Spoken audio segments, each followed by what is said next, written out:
Ang PSE Index ay tumaas mula 6,796.34 noong June 4, 2021, hanggang 6,907.79 ngayong June 11, 2021.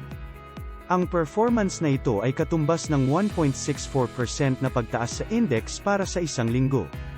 Ang aming magical stocks ay tumaas din mula 496.44k pesos hanggang 500.27k pesos, katumbas ng 0.77% na pagtaas sa aming investment. Sa kabuuan, ang kinita ng aming investment ay tumaas mula 45.34k pesos hanggang 49.17k pesos. Ia-update namin ang 3 batches ng magical stocks kasama ang 5 experimental magical stocks para sa video ngayong linggo. Bago tayo magpatuloy sa ating update at kung interesado kang mag-invest gamit ang aming magical stocks o nais lamang na i-check ang pagiging epektibo ng aming sistema, mangyaring i-like ang channel na ito, mag-subscribe at pindutin ang notification button upang mapanatili kang updated kada linggo. Una natin talakayin ang performance ng November experimental magical stocks mula June 4, 2021, hanggang June 11, 2021. Narito ang aming worksheet para sa November experimental stocks. Ang top performer ay SECB na tumutubo ng 9.42%, habang ang list performer ay MEG na natatalo ng -18.73%. Wala pa tayong signal ng sell para sa bawat isa sa 5 experimental stocks. Tingnan natin ang trend na nagsimula naming i-monitor noong November 2020. Ang PSE Index ay tumaas mula -5.21% hanggang -3.65%, tumaas ng 1.55%. Ang aming experimental magical stocks ay bumaba naman mula -0.12% hanggang -1.75%, bumaba ng -1.64%. Ang eksperimento ay nasa baba ng benchmark line, habang ang index ay nasa baba rin ng benchmark line. Ang aming eksperimento ay nasa itaas ng index na may gap na 1.9% ngayong June 11, 2021, na nagmula sa 5.09% noong June 4, 2021. Talakayin natin ngayon ang performance ng December experimental magical stocks mula June 4, 2021, hanggang June 11, 2021. Narito ang aming worksheet para sa December experimental stocks.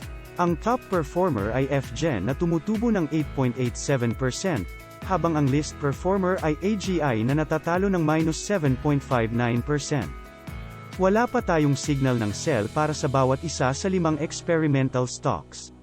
Tingnan natin ang trend na nagsimula naming i-monitor noong December 18, 2020. Ang PSE Index ay tumaas mula -6.55% hanggang -5.02%, tumaas ng 1.53%. Ang aming experimental magical stocks ay bumaba naman mula 0% hanggang -2.05%, bumaba ng -2.06%. Ang eksperimento ay nasa baba ng benchmark line, habang ang index ay nasa baba rin ng benchmark line. Ang aming eksperimento ay nasa itaas ng index na may gap na 2.97% ngayong June 11, 2021, na nagmula sa 6.56% noong June 4, 2021.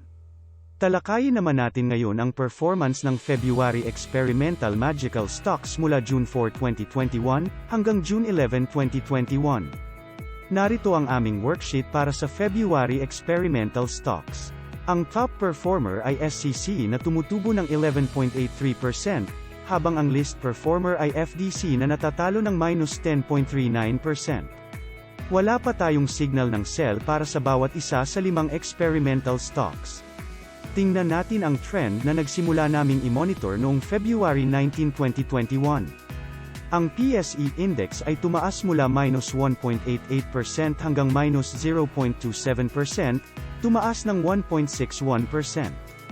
Ang aming experimental magical stocks ay tumaas din mula -4.01% hanggang -3.23%, tumaas ng 0.79%.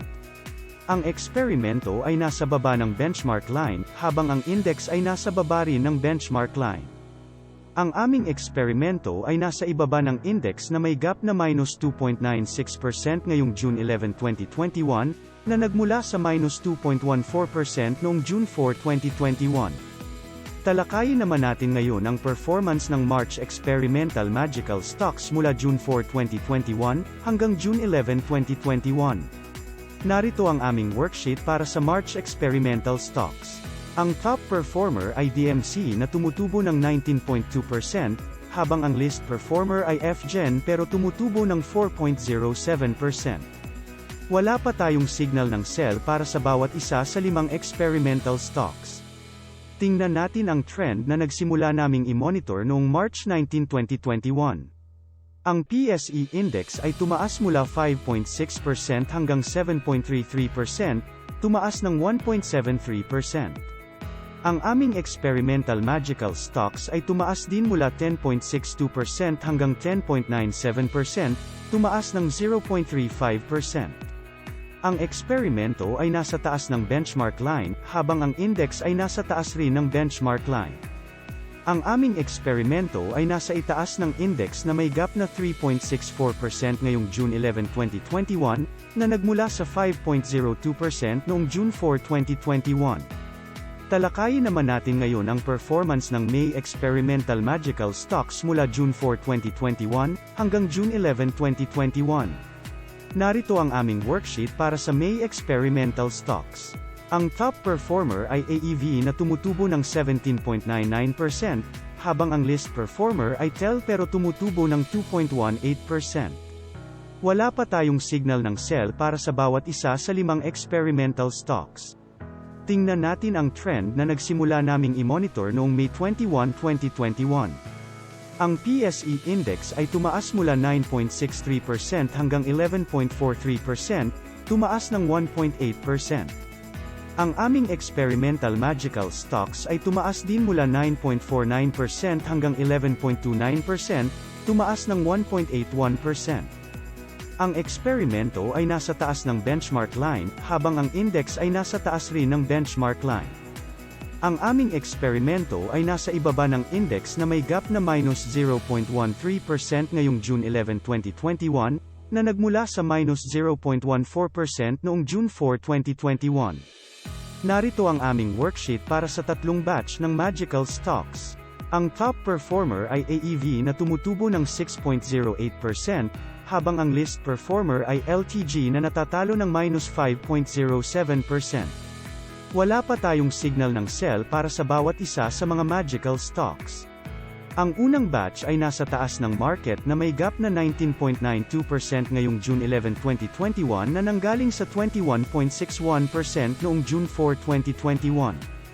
Ang pangalawang batch ay nasa taas ng market na may gap na 0.16% ngayong June 11, 2021 na nanggaling sa minus 0.03% noong June 4, 2021.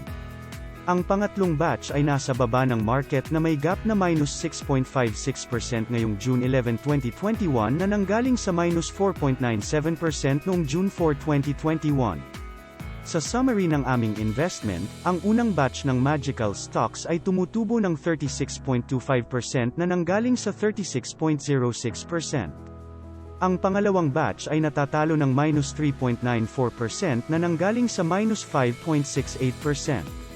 Ang pangatlong batch ay tumutubo ng 1.12% na nanggaling sa 0.96%. Sa pangkalahatan, sa aming investment na 451.11k pesos, ang kasalukuyang halaga nito ay 500.27k pesos, nakatumbas ng 10.9% na nagmula sa 10.05%. Mayroon kaming tumutubo na unang batch, natatalo na pangalawang batch at tumutubo na pangatlong batch.